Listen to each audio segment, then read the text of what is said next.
박충권 의원이 북한이 주적이 아니라고 말하는 정동영 통일부 장관 후보와 김영훈 노동부 장관 후보자에게 일침을 날리는데요.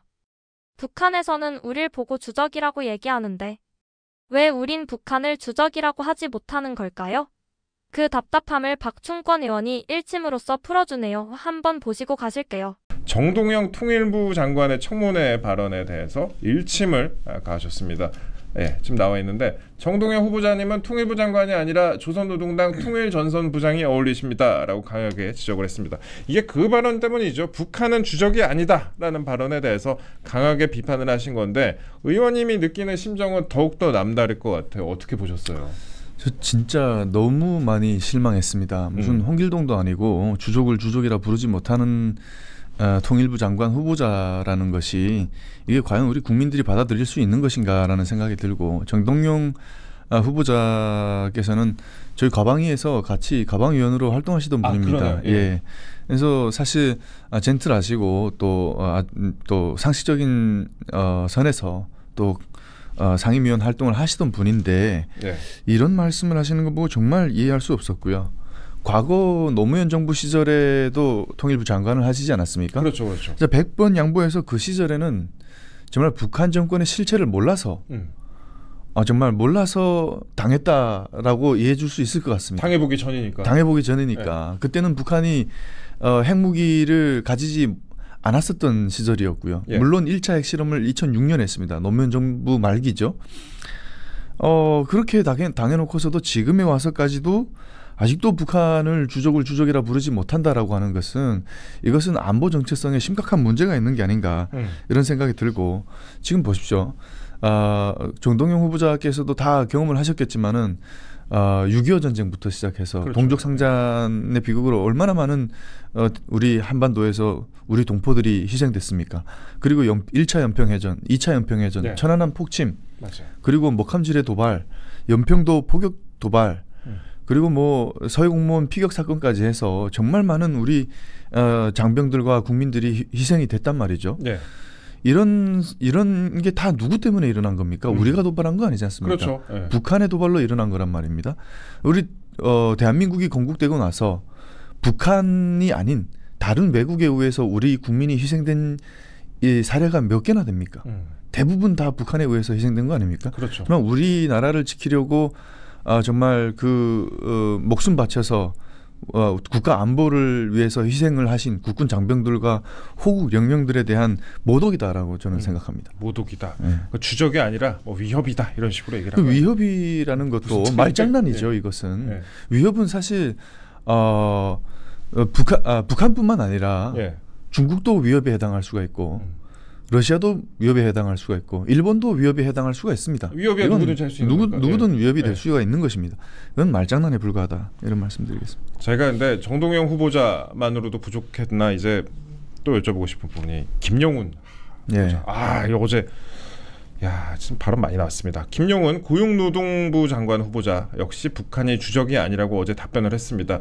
이게 뭐 이렇게까지 시간을 오래 끌 일인가 싶은데 한참 공방이 있고 나서야 주적이 맞냐라는 질문에 네라고 한번 대답을 했어요. 연달아 이런 일이 있었고 지금 야당 의원들이 퇴장하는 일도 있었습니다. 그런데 더 중요한 질문이 김영훈 후보자가요. 김정일 조문을 이유로 방북을 시도를 하기도 했습니다. 근데 그 방북 시도하기 1년 전에 천안함 폭침 사건이 있었습니다. 그러니까 정부도 안 간 김정일 조문을 가려고 했던 건데 이거 어떻게 보셨어요? 말씀하신 대로 정말 1년 전에 천안함 폭침 사건이 있었죠.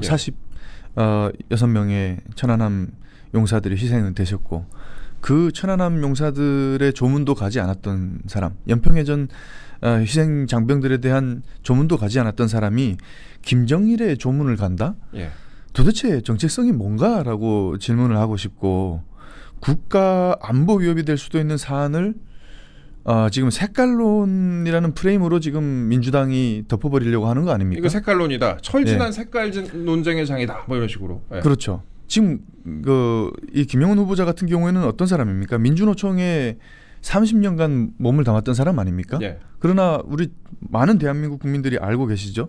민주노총의 상당수의 간부가 북한의 직접 지령을 받으면서 오랜 기간 간첩 활동을 해왔습니다. 그리고 국가보안법 위반 혐의로 지금 수감됐죠. 네. 그런 사람들이 있던 조직 아니겠습니까? 네. 성모 씨 등등. 네. 그렇죠. 그런 사람에게 이제 대한민국의 국무위원을 맡겨야 되고 노동부가 어떤 것입니까? 노동자의 인권과 권리와 인권을 책임지고 또 일자리를 책임지는 정말 총괄하는 그런 컨트롤 타워인 자리이고 국무위원 회의에 참석하는 자리인데 만약에 대한민국의 노동부 장관이 정말 북한을 주적이라 부르지 못하고 또한 정말 천안함 김정일 조문은 가겠다고 하면서 천안함 장병들이나 연평해전 장병들에 대한 조문을 안 가겠다고 하는 사람, 이런 사람을 노동부 장관 자리에 올려놓으면 이 대한민국에서 활동하는 종북주의자들과 간첩들의 활동 범위가 넓어지지 않겠습니까? 이런 사람도 장관하는데 예. 우리가 무슨 말인들 못하겠는가? 그렇지 않겠습니까?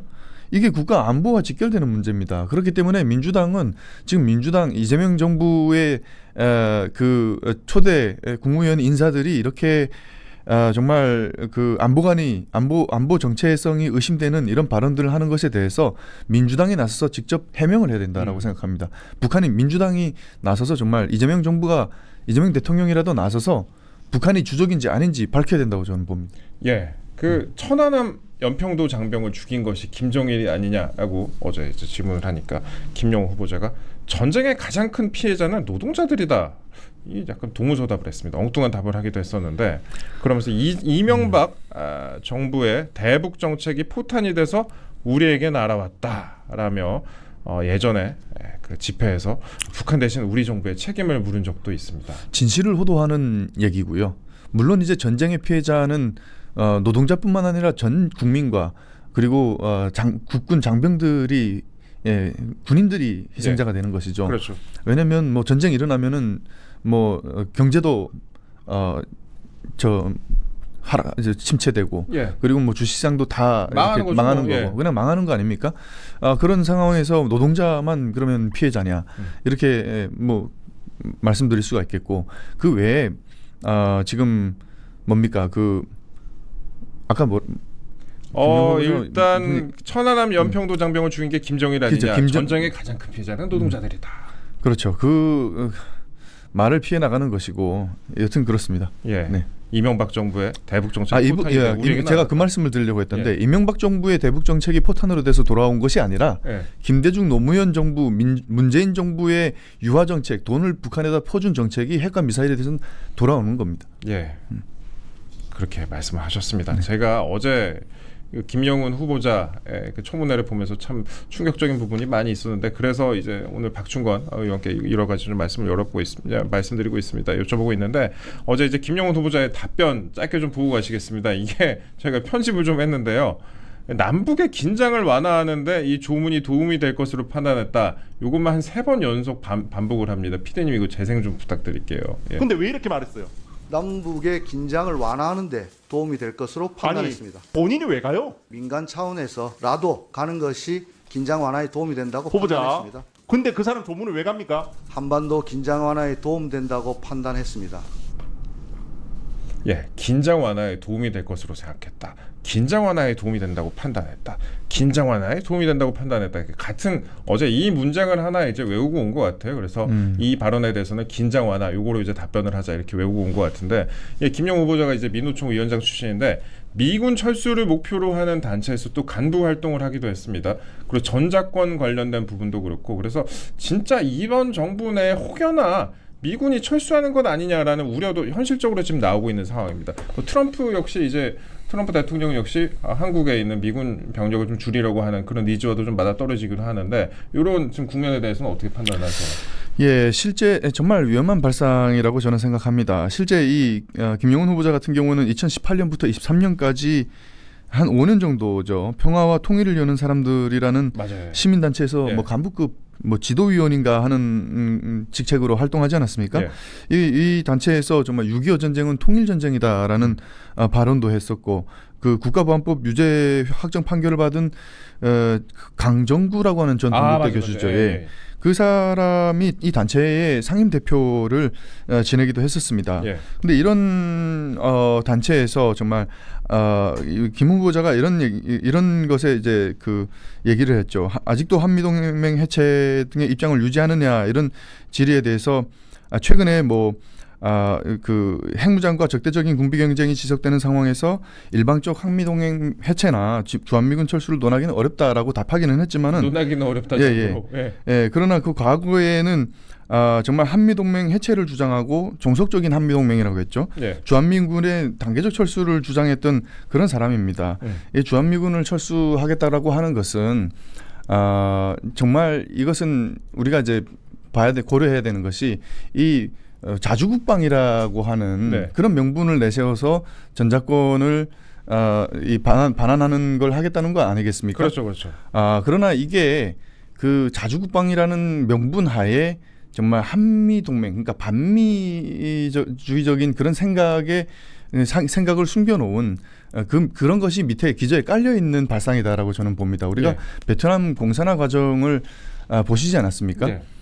정말 베트콩들이 그 남베트남에 내려와서 정말 사회 각 곳에서 압력하면서 선전선동 활동을 벌이고 그리고 미군 철수를 시키고 나서 2년 만에 공산화가 됐습니다. 그렇죠. 그런 일들이 일어나는 겁니다. 그래서 우리 대한민국이 지금 북한이 핵무장을 완성하고 있고 더욱 고도화되고 있는 상황에 지금 북한은 과거에 그 김대중 노무현 정부 시절의 북한이 아닙니다. 지금은 핵이 완성이 돼 있고 지금은 이제 심지어 우리가 과거에는 글로벌 탑2 군사력이라고 평가를 했던 러시아, 우크라이나 전에서 지금 보전하고 있지 않습니까? 그런 나라를 무력으로 지원하고 있는 수준이 됐습니다. 지금 북한 정권. 그렇죠. 이런 상황에서 과연 우리가 전작권 전환을 논하고 한미동맹 철수까지도 그 주한미군 철수까지도 이렇게 그런 우려가 나올 수도 있는 그런 상황에서 지금 트럼프 대통령이 주한미군을 감축해야 된다, 철수해야 된다 이런 얘기도 하고 있는 상황에서 이 얘기를 꺼내는 것이 과연 맞는가 이런 말씀드릴게요. 정동영 후보자가 이런 얘기도 했습니다. 대북관계 개선을 위해서 한미연합훈련 연기나 중단을 검토하겠다라고 밝혔습니다. 그러니까 문재인 정부 때 여러분 기억하실 겁니다. 중단되거나 축소됐던 훈련들이 윤석열 정부에서 다시 되살아났던 거 많은 분들이 기억하실 텐데요.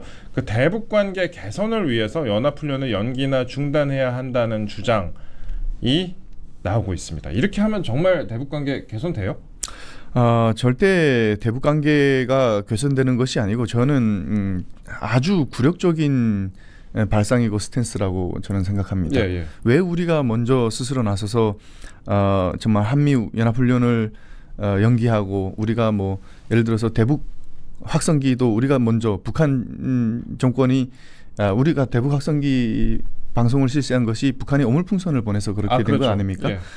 그것에 대한 사과와 분명한 입장 표명이 없는 그런 상황에서 우리가 먼저 스스로 나서서 대북 확성기 방송을 중단하고 그리고 또 9.19 군사 합의 북한이 북한이 먼저 위반한 것입니다. 그래서 우리 지난 정부 윤석열 정부에서 9.19 군사 합의를 잠정 중단을 했다가 이제 최종적으로는 이제 폐기하는 수순까지 밟았는데 그것을 이제 다시 원복시키겠다.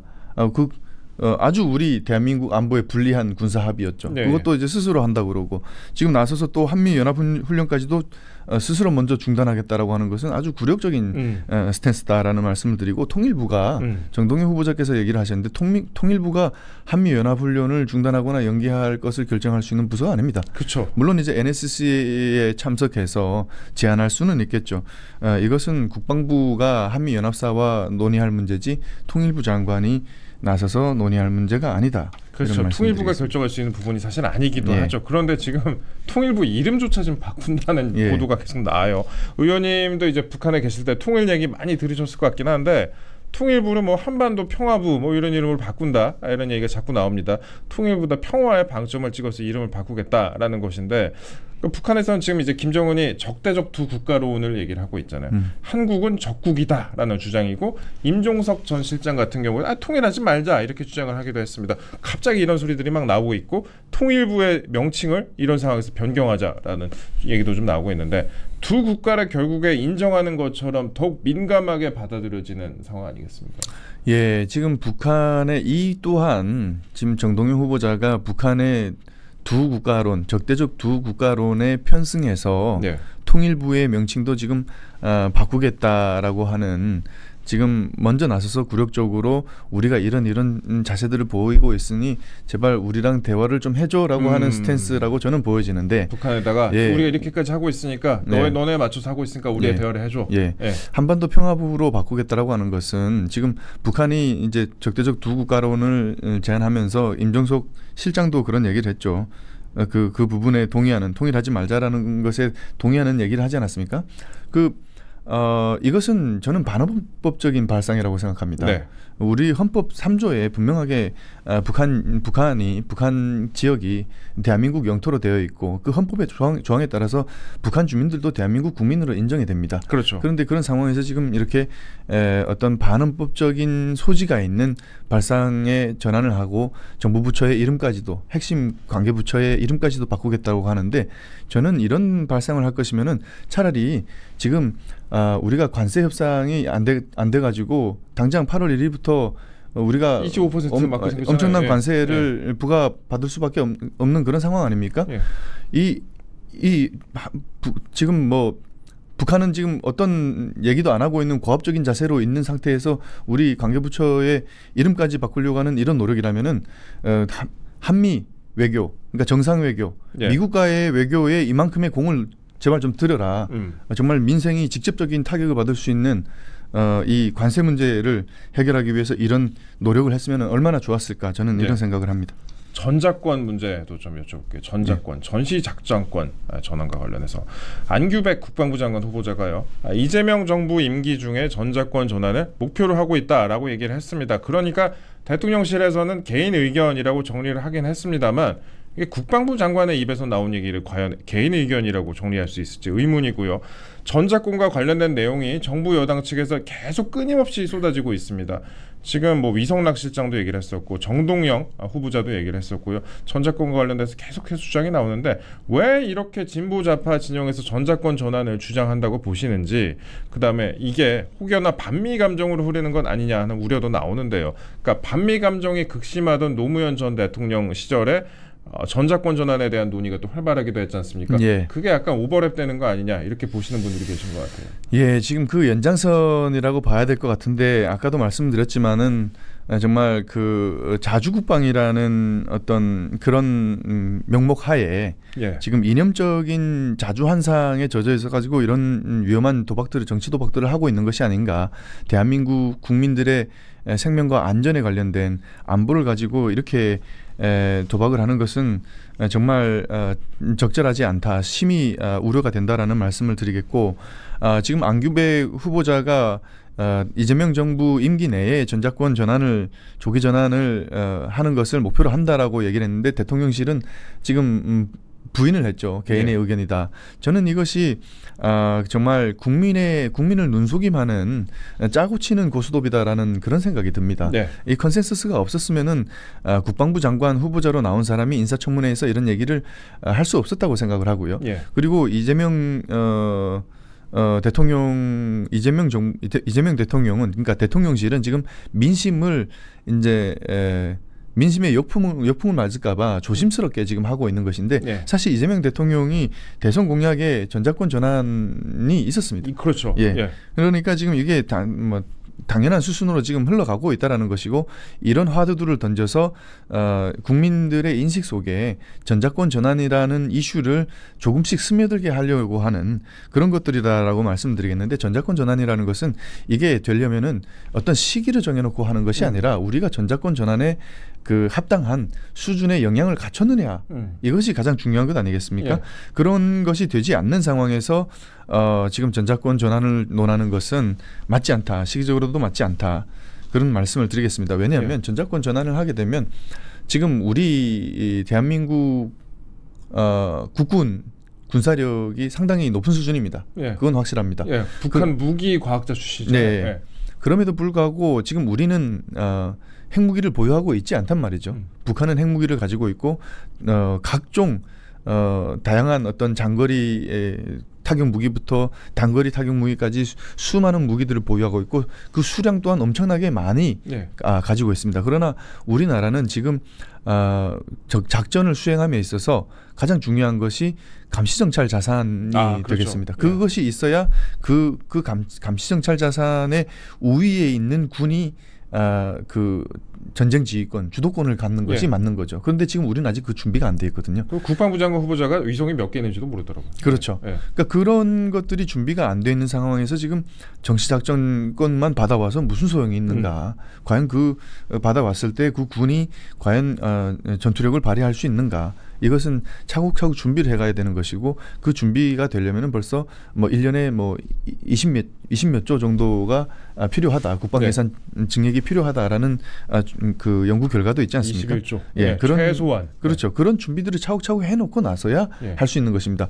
전시작전권을 전환하겠다라고 하면서 국방 예산을 깎는 사람들이 과연 이 말을 논할 수 있는 사람들인가?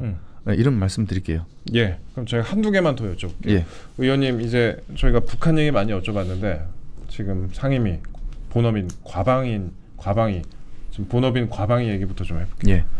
예. 이 얘기하면 좀 짜증 나실 것 같은데 14일에 예. 이제 배 후보자 인사청문회를 했었죠. 그때 앞두고 이제 전 낯선 풍경을 봤습니다. 이게 최민희 위원장이 질서유지권을 발동을 했어요. 예. 과방위에 질서유지권을 발동했는데 이거 뭔가 했더니 피켓을 떼라고 질서유지권을 발동을 했어요. 저는 이런 풍경 진짜 처음 본 것 같아요.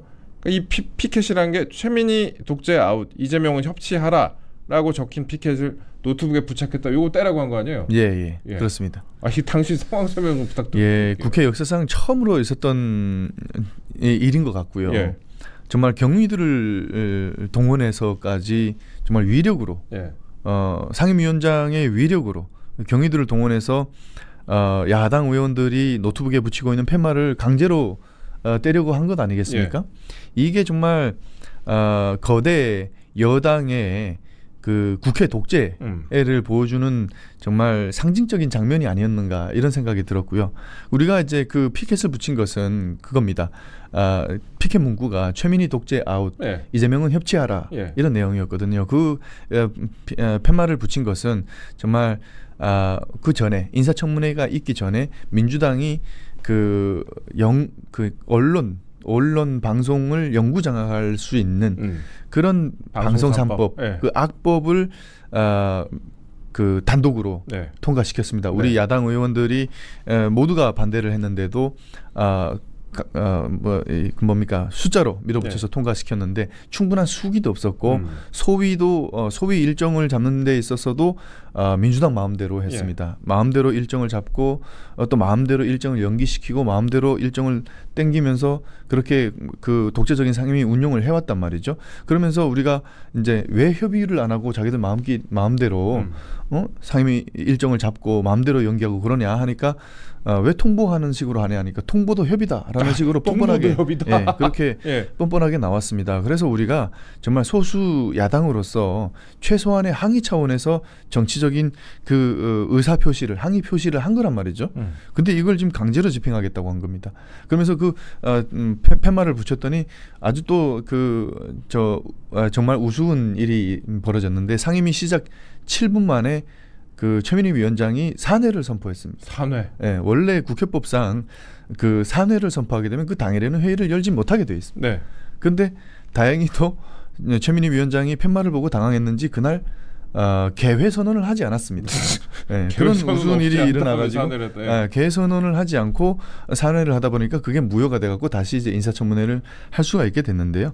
그러면서 이제 경위들을 동원해서 팻말을 떼려고 한 것도 국회 역사상 처음으로 있었던 그런 어떤 독재적인 그런 모습이었고 그리고 또 뭡니까? 우리가 이제 그것에 항의해서 팻말을 계속 붙이고 있었습니다. 인사청문회 내내.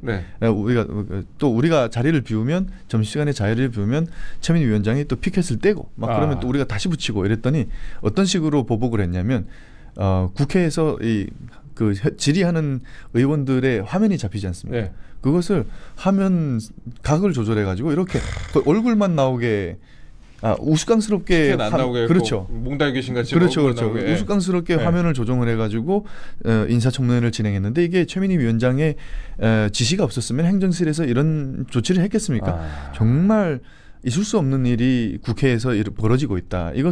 이런 일들이 벌어지는 것은 정말 이 대한민국 국민들께서 다 아셔야 되는 부분이다. 민주당이 국회에서뿐만 아니라 얼마나 심각한 독재를 저지르고 있는가.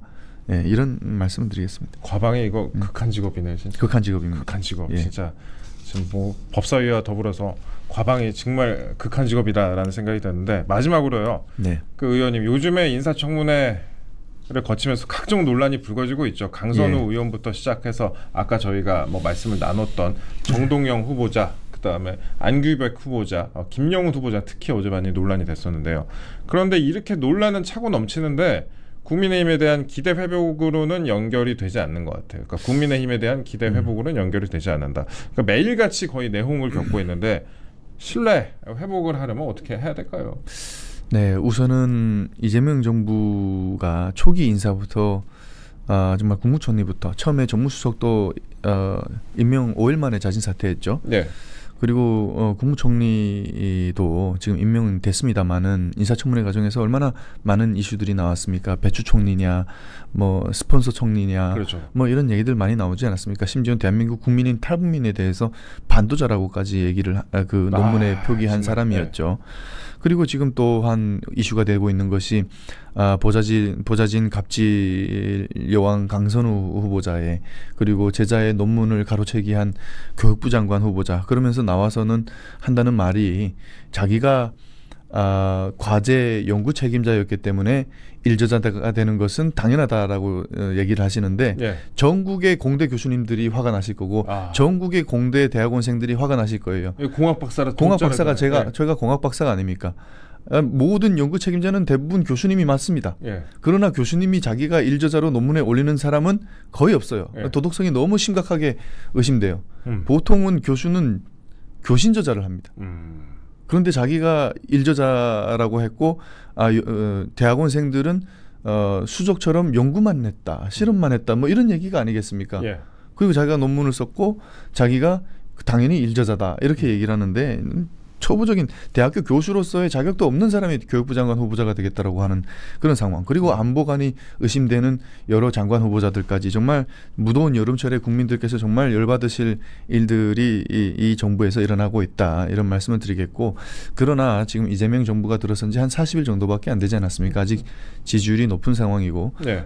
또 그런 상황인데 우리 국민의힘이 정말 지난 22대 총선에 이어서 예. 그리고 또한 이번 대선에서 대패를 하게 됐고 또한 비상계엄이라는 극단적인 수단을 사용했던 대통령을 배출했던 정당으로서 많은 국민들께서 이제 실망을 가지시고 저 정당에 무엇을 기대할 수 있겠는가라는 시선으로 바라보실 거라고 생각합니다. 네. 그래서 우리의 목소리가 전달되지 않는 부분, 그리고 이재명 정부의 이와 같은 수많은 실책들이 국민께 잘 전달이 안 되는 부분, 그런 부분들이 있을 거라고 생각하는데 저는 그렇게 생각합니다. 우리 국민의힘의 목소리에 국민께서 귀를 기울여 주실 그런 만큼의 쇄신이 일어나려면 결국에는 우리 국민의힘의 107명 국회의원 모두가 정말 필사즉생의 각오로 내가 죽어야 산다라는 각오로 정말 모두가 헌신해서 정말 일하는 국회의원, 일하는 정당의 모습을 보여주는 것이다. 네. 그래서 정말 누구도 뒤에 빠져서 몸을 사리고 있거나 그런 것이 아니라 정말 이 거대 여당의 이재명 정부와 거대 여당의 독재에 맞서서 정말 이 정부 여당이 제대로 국정 운영을 해나갈 수 있는지, 대한민국의 미래를 제대로 된 방향으로 이끌고 가는지를 감시하고 견제하고 건전한 비판을 할 수 있는 그런 야당으로서의 모습을 보여주는 것이 꾸준히 국민께서 이제 우리 저 정도면은 그래도 저 친구들이 많이 노력한다, 이런 모습이 보여질 때까지 진짜 열심히 노력해야 된다라는 생각을 합니다. 그래야 국민께서 바라봐 주실 거다. 지금은 아닌 그런 것 같아요. 지금은 안 그런 것 같습니다. 네. 그러니까. 저부터 열심히 네. 하겠습니다. 여러분들께서는 속이 시원해지셨나요? 박충권 의원을 응원하신다면 구독, 좋아요, 알림 설정 부탁드려요.